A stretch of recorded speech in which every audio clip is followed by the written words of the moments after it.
I thought handwriting was love. But the day I saw my own family laughing at mine in the group chat, I felt something in me break, and I knew I had to answer them in a way they would never forget. Thank you for watching and for staying with me. Please take a moment to comment below and tell me where you are watching from. I would love to know. My name is Faith. I was born and raised here in the United States, and I have lived most of my life surrounded by family, traditions, and the kind of love that is written down on paper with ink.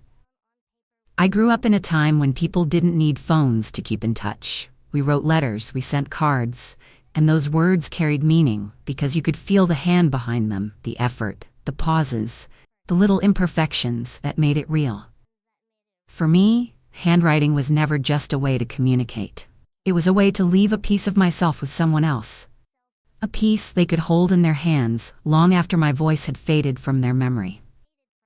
Every birthday, every holiday, I would sit down at my table with my favorite pens, my box of cards, and my stack of envelopes, and I would carefully write something personal for each person I loved. I did it because I wanted them to know they mattered, that I had taken the time to think about them, that I wanted my words to last. Over the years, I filled shoeboxes with old cards and kept drawers stuffed with folded notes, recipes passed down, instructions written for little things that mattered. And every time I gave one away, I thought I was giving a little piece of love that would always be treasured. So when I tell you what happened later and how it made me feel, you will understand why the laughter cut so deep. Because it wasn't just about messy lines on a page. It was about years of love suddenly treated like a joke. I have always believed that the smallest things carry the deepest meaning. And for me, my handwriting was never just words on paper. It was my way of pouring myself into every message, every recipe, and every note I ever sent. I can still remember when my children were young, how I would slip little folded pieces of paper into their lunch boxes. Sometimes just a line to remind them I loved them. Sometimes a short prayer for their day, and other times a silly joke written in my shaky script just to see them smile when they opened it. As they grew older, birthdays became my ritual. I would take the time to choose cards that fit their personalities. I would write inside not just a line or two, but a page filled with memories, encouragement, and a reminder that I was always thinking of them, no matter how busy life became. When grandchildren came along, I did the same. Writing in bright ink, sometimes with little hearts drawn clumsily in the corners, and always including a small check or a folded bill. Not because I wanted to buy their love, but because I wanted them to have a memory of me attached to something kind and thoughtful. I know my handwriting is not what it used to be. My hands have grown less steady with age, the letters lean and sometimes overlap. But each curve of the pen still comes from the same heart that once steadied their own tiny fingers when they learned how to hold a pencil. I kept journals for decades, each page written in my hand, filled with recipes, stories, and lessons I hoped would one day be read again by the very people I wrote them for. I would sit late at night by the kitchen table with my glasses sliding down my nose, candle or lamplight falling across the page, and I would write slowly, carefully, knowing that even if my words never made it into a book, they carried the record of a life lived with love. Writing was my comfort when I was lonely, my way of remembering when grief came, and my way of celebrating when joy filled the house. And yet, even with all that history, with all those years of putting ink to paper as an act of love, I never imagined that one day the very thing I gave so freely would become the thing that others would mock. You see, when you spend your life building a habit of kindness, you start to believe that people will always see it for what it is. But that isn't always true. Sometimes the things we treasure most, the things that feel like pieces of our soul, are treated by others as if they were worthless scraps. That was the blind spot I carried, the belief that my handwriting was still received with warmth and appreciation, when in reality it had already become something else entirely in their eyes, a target for their careless jokes. It happened on an ordinary day. One of those quiet afternoons when the house feels still and you decide to do something small that carries meaning. So I took out a sheet of yellowed paper from my drawer, the kind I had used for years, and wrote down one of my favorite old recipes by hand. I folded it carefully, slipped it into an envelope, and sent it along with a note of love, never imagining that what I saw hours later would change the way I looked at my family's laughter forever. That evening, as I settled into my chair and opened my phone, I noticed the family group chat lighting up with messages, and I smiled at first, thinking maybe someone was excited about the recipe. Maybe they were making plans. Maybe they were even saying thank you. But as my eyes moved down the screen, the smile faded, and something cold settled deep inside me. Right there, in front of everyone, was a photograph of my handwriting taken by my own granddaughter, and beneath it she had written the words, "Hieroglyphics from Grandma," followed by rows of laughing faces.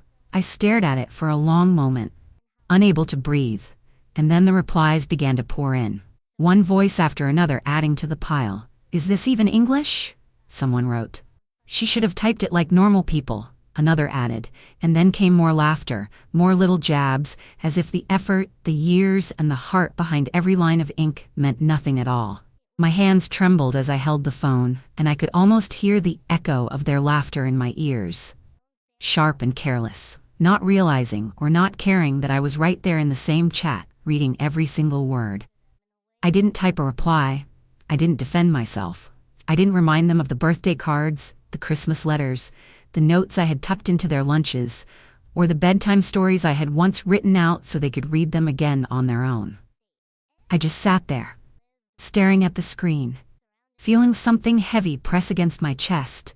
And it wasn't only sadness, it was disbelief. The kind that makes you wonder how quickly love can be twisted into mockery when people forget the weight of what you give. My recipe was no longer a gesture of care, my handwriting no longer the trace of a grandmother's hand. It had become a joke to the very people I had spent my life writing for. And as I set the phone down, I knew that even though I hadn't answered, my silence would not last forever. I sat there for a long time after the laughter in the chat faded, my phone still glowing on the table beside me, and in that quiet, I felt the sting settle deeper. Not just because they had mocked me, but because they had forgotten everything my handwriting had ever meant. Those lines they laughed at had once spelled out lullabies I copied so they could fall asleep. Recipes I shared so family meals could be filled with warmth, and blessings I wrote down when words were too heavy to say out loud. Each stroke of my pen carried years of sacrifice, years of love, years of a mother and a grandmother giving pieces of herself in ink, and now it had been reduced to nothing more than a row of laughing faces on a screen. I thought of all the nights I had stayed up until my eyes burned, writing cards for birthdays and graduations, tucking in money I could barely afford, smiling as I sealed the envelope because I believed I was sending love that would be remembered. And in that moment, I wondered if any of it had truly mattered to them at all. As the ache in my chest grew heavier, I wanted to lash out, to type something sharp that would cut through their laughter. But I stopped myself, because anger would not heal what had already been broken. Instead, I sat in silence and thought of every moment I had given them words that had cost me more than they ever knew. And I realized that silence itself could speak louder than any reply I could send in that chat. Betrayal has a way of making you feel small, like your worth can be erased in seconds, but it can also open your eyes to truths you had been too tender to see before.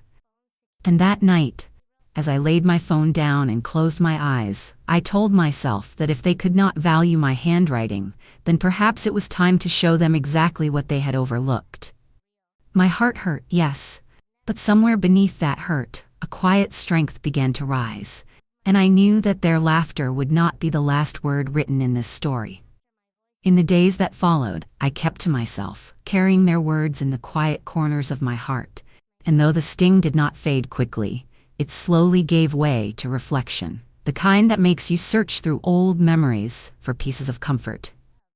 I found myself opening drawers and boxes I had not touched in years, lifting out the journals where I had written the story of my life, in my own uneven script, page after page filled with the history of our family, the recipes passed down from my mother, the little notes of wisdom I had collected over time, and even prayers I had whispered onto paper when life felt too heavy to carry alone.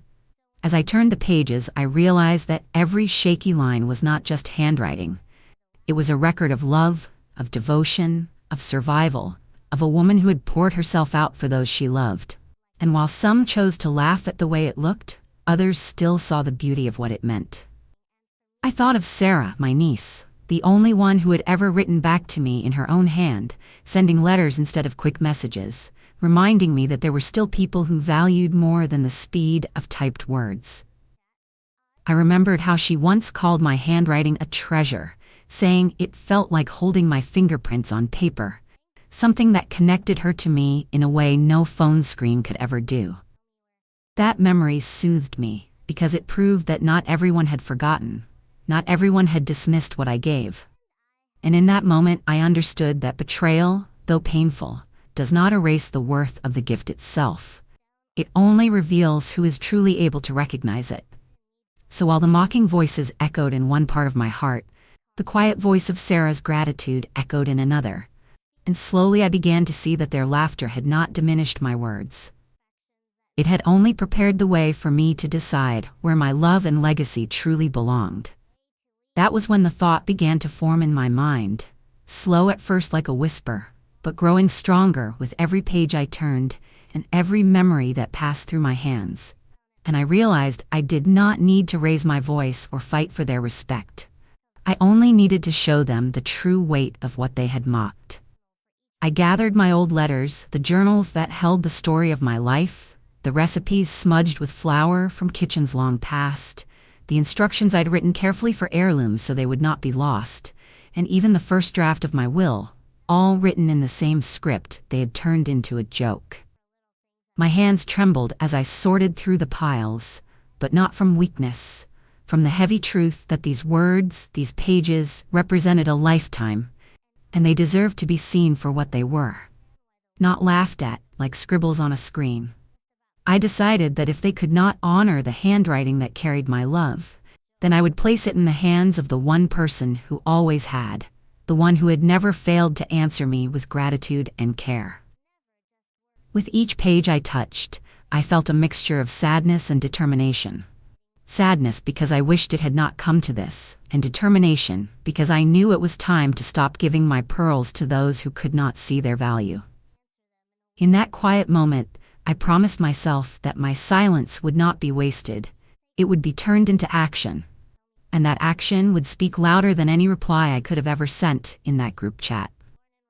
I knew they thought they had the last laugh, but deep inside I was preparing something they could never laugh at again. I sat at my table with everything spread out before me, stacks of letters, cards, recipes, and journals, the pieces of my life that I had guarded for so long. And as I looked at them, I felt both the ache of betrayal and the steady rise of resolve. One by one I began to go through them, not to destroy or discard, but to decide where they belonged. And with every page I touched, I remembered the nights I stayed up long past midnight writing, the mornings when I rushed to slip a card into an envelope before the mailman came, the afternoons when I sat in the kitchen and carefully copied down instructions so that traditions would never be lost. Each word I had written carried weight. It carried my history, my hopes, my love, and the truth of my life.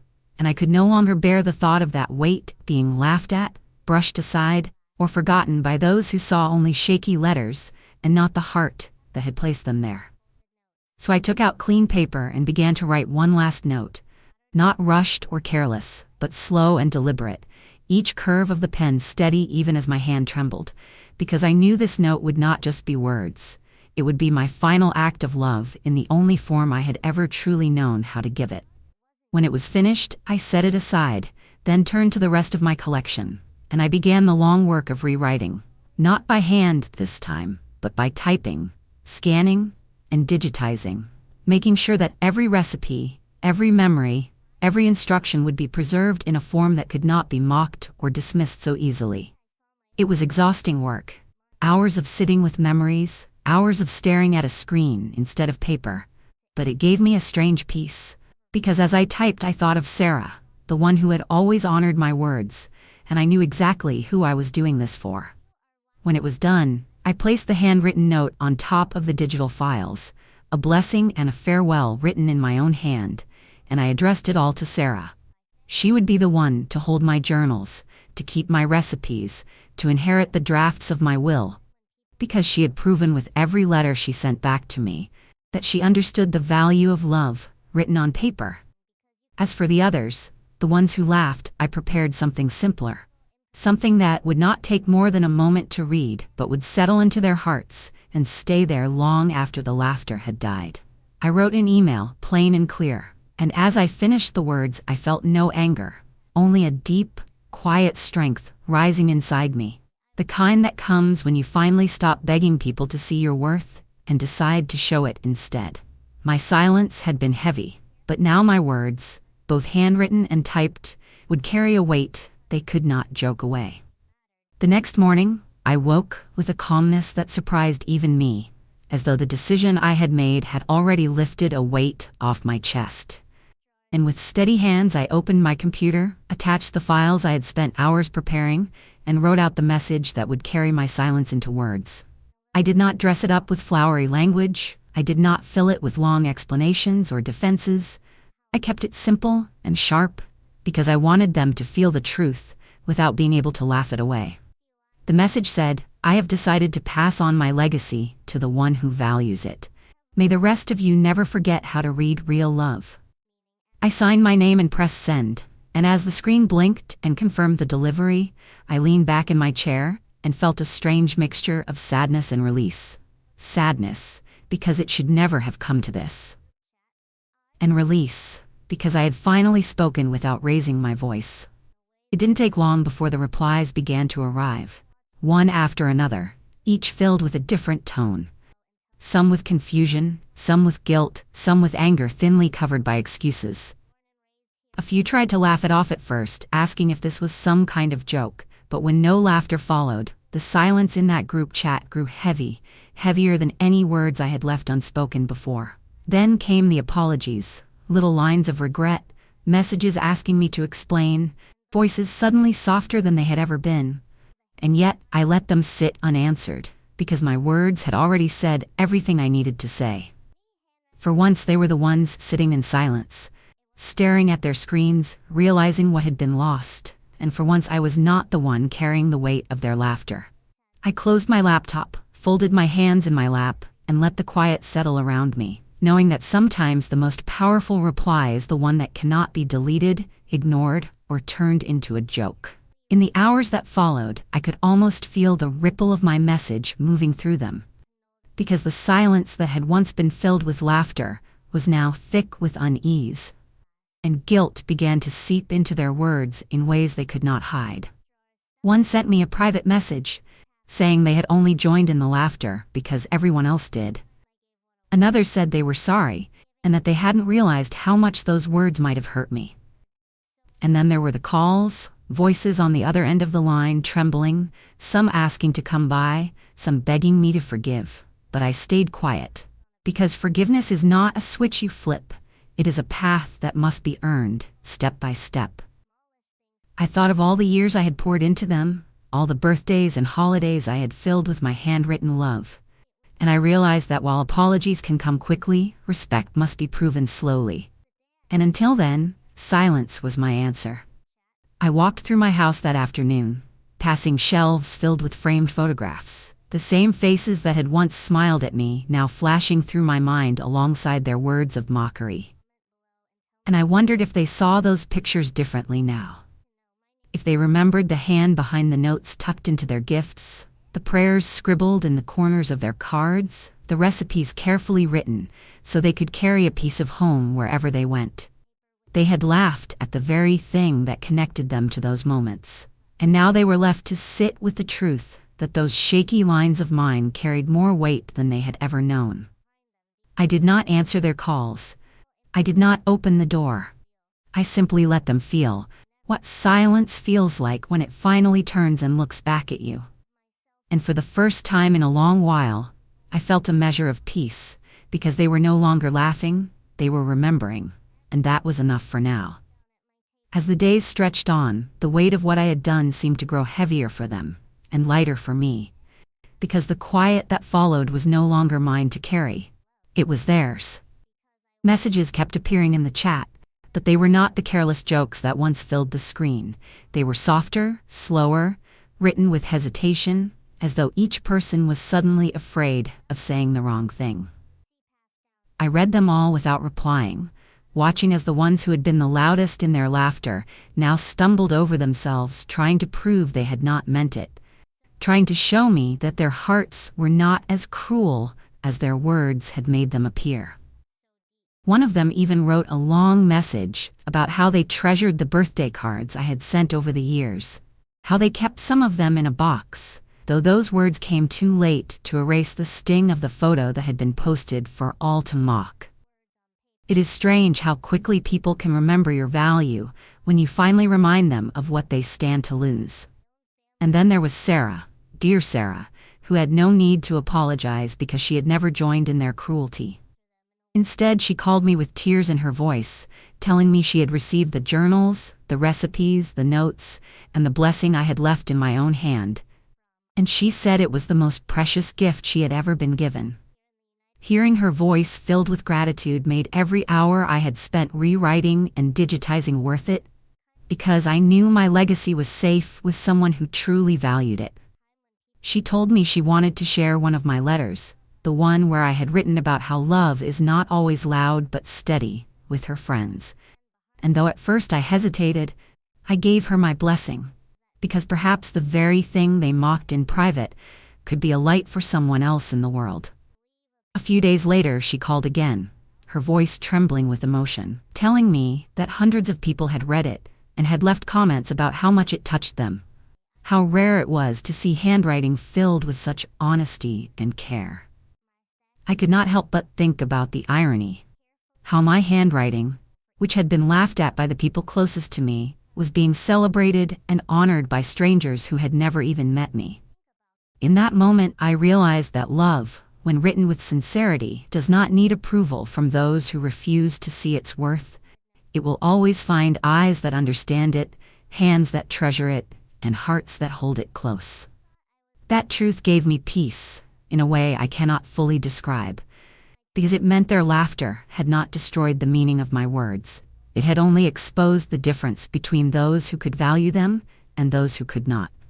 And as I sat in my chair, listening to Sarah tell me how proud she was to carry my words forward, I felt something shift deep inside me. It was as though all the pain of that group chat, all the sting of betrayal, was being gently washed away by the knowledge that my legacy would not be remembered for laughter, but for love. In the quiet that followed, I found myself thinking less about the sting of what had been said and more about the deeper meaning of what had unfolded. Because what began as laughter at shaky letters had turned into a lesson they could not escape, and a reminder for me of the value of the love I had carried in every line I ever wrote. I sat with my thoughts and realized that handwriting is not just marks on paper. It is memory pressed into ink. It is the echo of a hand that once held yours. It is a piece of someone's heart left behind, so you can touch it long after their voice has gone silent. They had treated it as a joke, but the truth is, the very letters they mocked were the same ones that carried their childhood prayers, the same ones that spelled out encouragement when they were lost, the same ones that reminded them they were never alone. You can laugh at the look of words, but you cannot laugh away the meaning behind them. And that is what they learned the hard way.